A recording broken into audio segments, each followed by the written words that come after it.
இந்த ராத்திரி வேளையில விசுவாசிங்க. உங்க குடும்பத்தின் ஆசீர்வாதத்தை விசுவாசிங்க. சரீரத்துல சுகத்தை விசுவாசிங்க.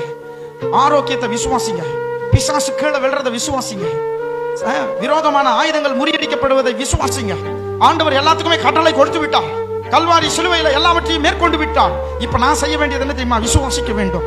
விசுவாசித்த மாத்திரத்தில் கட்டளை பெற்றது அகன்றுவிடும். விசுவாசித்த மாத்திரத்தில் கட்டளை பெற்றது ஓடிவிடும். விசுவாசித்த மாத்திரத்தில் நான் செய்ய வேண்டியதை செய்த உடனே ஆல்ரெடி ஆண்டவர் கட்டளை கொடுத்துட்டார்.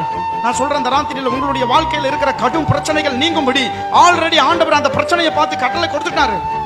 எப்ப தெரியுமா அது நீங்கும்? நீ விசுவாசித்து சொல்லுகிற அந்த மாத்திரத்தில் நீங்கும். அதுதான் கட்டளையே.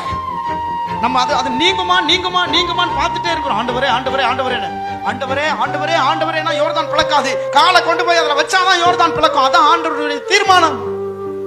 ஆண்டவரே ஆண்டவரே ஆண்டவரேன்னு சொன்னா